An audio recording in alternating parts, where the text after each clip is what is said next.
Good morning, welcome to the garden. Got coffee in the garden, favorite thing to do in the morning. And I'm looking over at this trough right here. I honestly don't totally know what to do about it. It's one of those places in the garden that kind of, everything else is looking, really abundant. Everything else is growing really well. All the other raised beds are doing beautifully. Like, look at this bishop's flower over here. So this trough planter here, you can see, is really stunning. The bishop's flower is looking beautiful. It's nice and tall. It's coming out of the trough. We've got cosmos in there. There's tomatoes that are super happy and doing beautifully. And there's even the milk thistle in this is so stunning. Yeah, I mean, there's just everything happening and it's wild and wayward, but I love it. Like, it's just this collection of wildflowers and wildness, and I'm totally fine with that. But then over here, I think there's some issue with the soil that I use. I don't know if it was like old potting mix, just gotta set my coffee down, or the potting mix was not very good, but it just looks kind of lackluster. I mean, the tomatoes are starting to do something. So I need to get my staking situation set up for the tomatoes. They're starting to do something. We've got some sun golds in here that are starting to produce. It's kind of my fault because I need to get a trellis or something more. And I've kind of got this little thing stuck in here to hold them up. There should be bachelor buttons. There should be zinnias. There is a dahlia that's starting to make progress. What I'm thinking is I'm gonna put a few more seeds kind of in this area, sort of to replace the pepper, because I don't know what's happening with this pepper, but this is not how a pepper plant should look. I'm gonna put some more seeds in this area, maybe stick something right here, and then just let it happen. We're sort of getting a new lease in life on this container because you can see I put in some autumn, I think it was autumn jewel, I want to say sunflowers, and I did put in some corn. So this is the glass gem corn. So this area, they look like they're doing really well, and they're kind of growing at a rate that I would expect seedlings to grow. You can always kind of tell, sometimes, for example, the pumpkin that I keep showing updates on, it's growing at the rate that you would expect pumpkins to grow. And the corn over there, the sunflowers, they're growing at this the rate that I would expect them to grow. They're getting big, they're getting full. The pepper in here, it's just kind of lingering. The squash, this is a patty pan squash, which looked promising. I'm getting slightly worried because it feels small to me.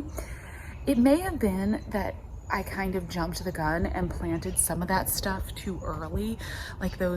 They just look small for what I would expect a patty pan squash seedling to be doing. And maybe I just planted it too early. I was in zone 10A, I'm new to this zone, and I thought that I could go ahead and plant everything I could plant everything right away. And there was time to do it. And I think maybe it was too early. Maybe it was still too cold at night. The nights here are pretty cold. Even though we're getting into June now, the nights here are still around 50 degrees, which, is it's getting nice and warm, but it's certainly not 70-degree nights, 80-degree nights. That could affect some of my seedlings. So that may be part of what's going on in here. Even the zinnias, I planted these zinnias months ago, at least 6 to 8 weeks ago. I planted these zinnias 4 weeks ago. And look how big and robust and happy they are. Now, granted, they're in a more full raised bed, which I think is the way to go. The half-filled raised bed is not working. Although, on the other side, the other trough is doing okay. So, anyways, it's just kind of there's something going on. So what I think I'm going to do is I have some potting mix. I'm not going to put a ton of potting mix in here because I don't want to completely cover the bachelor buttons in case they do take off. And I certainly want to let the dahlia do its thing because it's looking healthy and it's growing beautifully, which gives me a little bit of hope for the rest of the soil that's in the bed. But I'm just going to put a fresh little layer, kind of almost mulch it with some fresh potting mix that still has some good nutrients. And then I'm going to so into it with some very sturdy, hardy things. Two plants that I know can kind of take off and grow crazy and be fun. And then I'm also going to put in one plant that's kind of an experiment for me that I attempted to grow once. I haven't really grown, and I think maybe I can just pop in a couple and kind of just see what happens, since this bed is a little bit of a wash and kind of like not really doing anything over here in this corner of the garden. I figure maybe it's a good place to do a little bit of an experiment. When you have something that kind of fails, I feel like it is a nice chance to say, you know what, okay, this is gonna be an experiment bed. We're just gonna do something different in here. We're just gonna let it be a place for experiments, because who cares?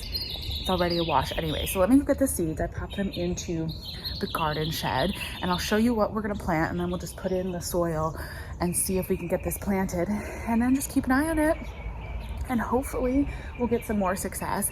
I know I'm being slightly impatient, because once those corn and the sunflowers, which are doing well and are looking good, once they come up in the corner of that bed, it's gonna give the balance to the garden that I want, and it's gonna make me feel less bad about this whole trough overall in general. One of the issues that I'm having is just that it's looking so barren over there. You can see with the morning light that this bed has so much height from the bishop's flower and everything that it's making this bed over here look like just empty, and partially that's because it's not full all the way, but once the corn and the sunflowers come up in that bed, then it's not going to look quite as empty, and the balance of the whole garden is going to be better. But in the meantime, I'm never patient. I can never wait. I don't want to wait. So I don't know what to do. I'm planting okra. That's what's happening. I also miss Virginia. I miss home. I miss that little more like southern world. So we're going to plant some okra, and we're going to see if okra can't survive in whatever conditions we've got going on over there. Okra is pretty fun because, well, it's one that you need to wait until it's really heated up for the summer. So it's not a plant that I would have wanted to start too early in the spring. So that kind of works out, given that we're here in early June. And it's fast growing, and it's going to take off once it gets started. So the variety that I have, let me go grab something to set this down. So the variety that I have is the long pod Perkins okra. And what I like about this is that it's an old, like traditional classic variety. It actually dates back to the 1800s, which is kind of neat, but it produces very early and very abundantly 5 to 6 inch length okra seed pods. It's gonna mature in 55 days. So although we're late to the game planting this in here, 55 days, unless you're a radish, 55 days maturity is pretty good. These okra plants turn into like trees. They're these huge plants, and they're kind of wild and crazy. Even if you don't like to eat okra too much, personally I don't love the taste of okra. My husband actually really likes okra. It's a food that he really likes out of the garden. So I know I can convince him to eat it. I don't personally like to eat okra. I've tried a couple varieties, but what I like about it is that it's actually a really beautiful flower. So I know it's a super kind of hardy, tough plant. It can handle like these funny conditions. I think it's gonna be pretty unfazed. It's gonna be very fast growing, and I mean, it's gonna reach maturity in 55 days. So it's just gonna take off and grow, and that's what I need in here. I need some height. I need something that's gonna grow fast. But then it also has really beautiful flowers. So okra flowers are really stunning. They're a hibiscus. They're in the hibiscus family, so they've got kind of like a hibiscus-y looking flower.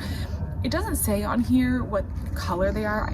I think typically they're kind of like a white. I can't remember the variety now. It was some kind of more like purple tinted, the seed pods were like kind of purple, so like a darker tinted okra in one of the gardens that I had in the past, and the flowers had sort of like some of those kind of like more purple burgundy sort of tones. So given that this is like a straight up just green okra, I would imagine it'll have white flowers.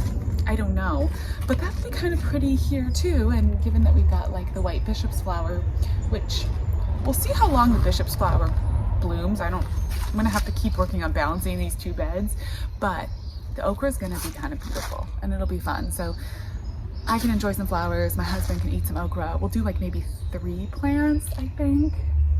2. I probably only need 1. They get really, really massive. But here, see, you want to wait until a little later in the season to plant this. The germination, you want it to be 75 to 85 degrees Fahrenheit. So you can start it indoors too if you want. But if you're sort of at this point in the season where, you know, we're starting to get into early June, you've got a hole, you want to plant something, you want something that's going to grow fast, maybe consider some okra, because it'll at least fill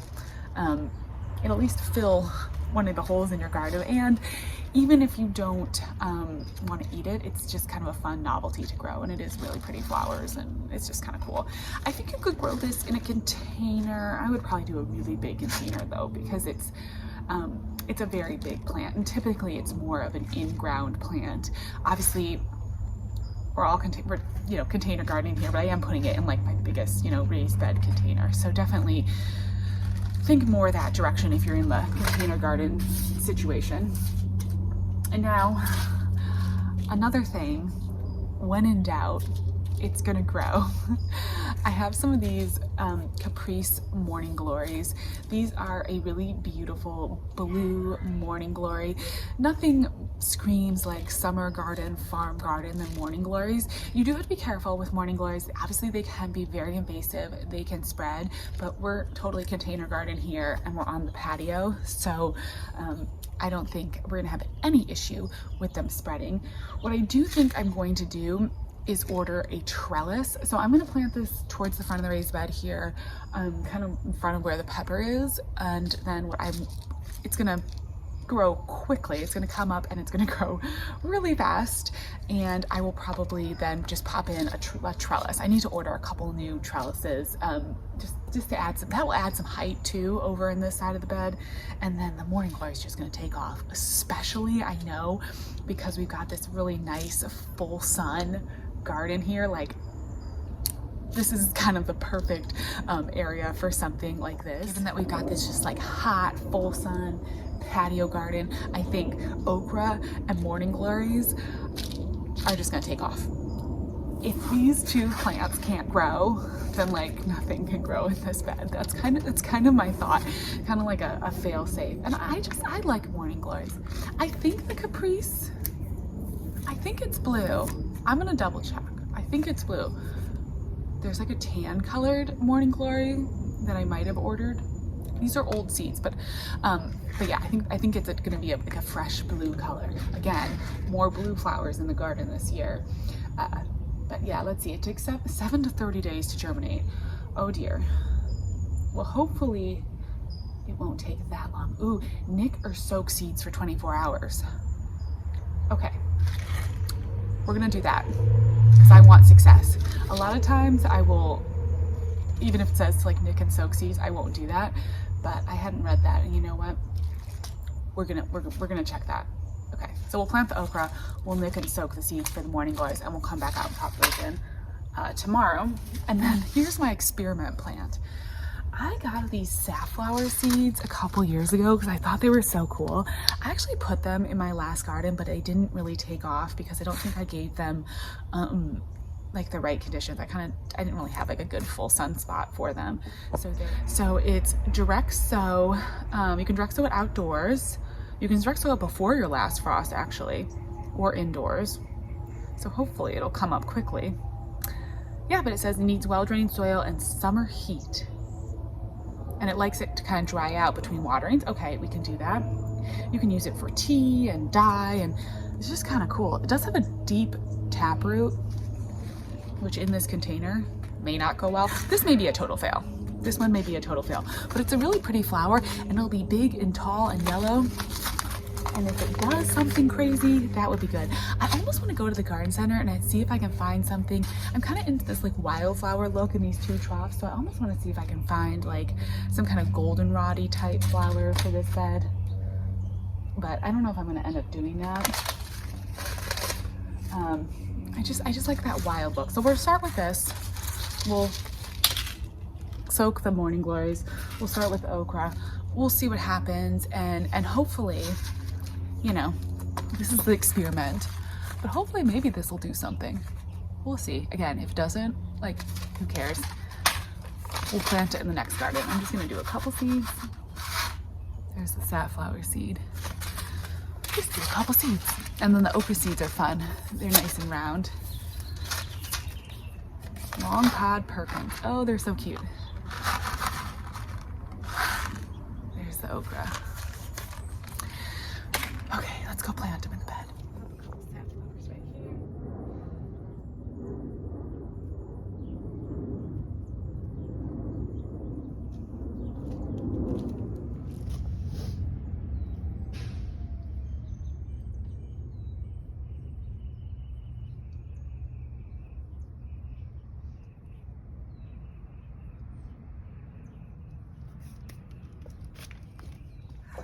Oh, this is gonna be fun.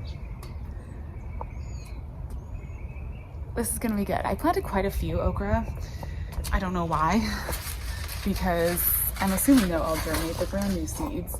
But then, of course, if they don't germinate, you know, we can always thin. I love how I say that. We can always thin, as if I'm gonna come out and really thin any seedlings. It's so hard to do that. But that'll be good. I feel good about that, and I think the morning glory is right in front of that pepper there, and we'll grab a little trellis for it, and it'll look very summery and farm-like and gardeny. And then, you know, I may, if I find something really kind of wild and wonderful and huge at the garden center, or I mean tall, I don't need anything like wide, but maybe something tall. Maybe beneath the tomatoes, I might stick another plant in. I know this is crazy, like this is so many plants, I understand. But it's just, it's also part of, for me, it's just like part of the process. I just like to think about it, and I think through the vision in my head of what I would like it to look like. If the safflower sprouts and has like this big pop of yellow right here, right by the tomatoes, that would be really nice.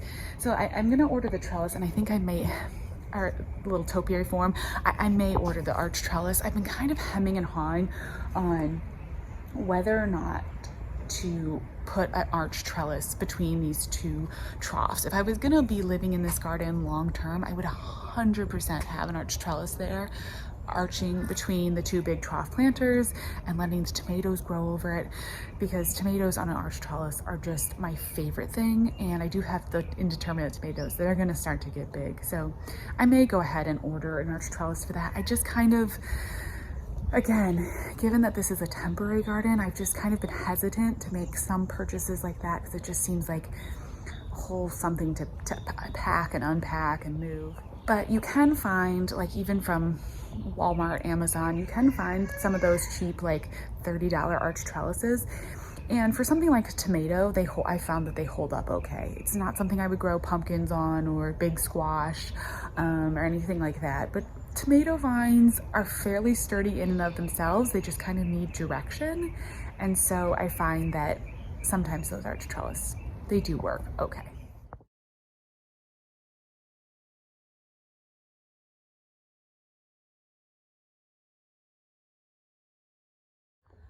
Hey there, it's the next morning, so I've been soaking the morning glories overnight, and I'm actually really, I guess I'm not surprised, but I was really shocked to see how much they opened. It's the whole seed like cover. I don't know if you can see it. Let me turn the camera around. The whole like shell of the seed actually started to come off from soaking overnight. So I'm really glad that I went ahead and did that step. As I said, I usually am one that does not follow through. Like sometimes I'll nick my nasturtium seeds, but I don't always follow through on this kind of process, but I'm glad I did.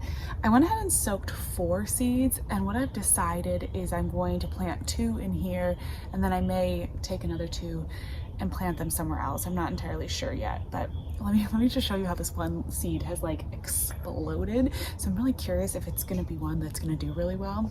Look at this seed, it's completely opened up. So we're just gonna take 2. They're kind of squishy too. We're gonna pop them in the front of this bed and see if they can survive. I also realized that I didn't refresh the soil in here. So I had meant to refresh the soil in this bed, put in a new layer of potting mix, and then I totally forgot that step yesterday. So at this point, I already planted the seed, so I don't really feel like I can come back in and refresh the potting soil now. So I'm kind of disappointed with myself. I think that's kind of like the nature of what's happened in this container, is it's just sort of been like little error after little error after little error, and it's kind of adding up. But you know, now we've got morning glories going in there, so if anything's gonna grow, I know that those are. And yeah, now we just water it and see. I do think I'm having some drainage issues in this bed potentially. I was kind of looking at that yesterday evening too when I was watering. I didn't end up watering this bed because I thought, you know what, I actually think it's kind of holding a lot of water. I don't think there's really just the one drain hole in these big troughs, and so, you know, if that one drain hole gets clogged, like, what are you gonna do? It's hard when you have one drain hole. Now, given that we are in Northern California and it is no longer the rainy season, we're not really getting any rain. We don't have any rain on the forecast. We're not getting any rain, so I am able to control all the water. So I'm actually not worried about the drainage issues. I'm just gonna kind of treat it, you know, I don't know, like you would a succulent container, and be really careful and try to monitor how much water I'm giving that bed. So I'm actually just gonna not water it for, you know, a few days here, and hopefully there'll be enough moisture to let the seeds germinate. But I think so. Like, looking at it this morning, the soil seems really moist, and it just seems like it'll be okay. The tomatoes don't look like they're, you know, flagging or anything. So maybe there's hope. There's even a fresh bloom on that very funny looking pepper plant. You know, there are blooms on there, and the tomatoes are kind of looking happy. So maybe now, look, there's a whole little Roma tomato in there. So maybe now that I've identified that water's the issue, and of course we planted more seeds, maybe now this container will start to come together. I feel a little bit of hope for it. I think there's some chance that it's gonna maybe rebound, and we'll still have a beautiful container by the end of the season. So we'll just stay tuned with that, and we will see what happens with this trough. As always, thank you so much for watching. That is a crow, I think. Thanks so much for watching. I'll talk to you again soon. Bye.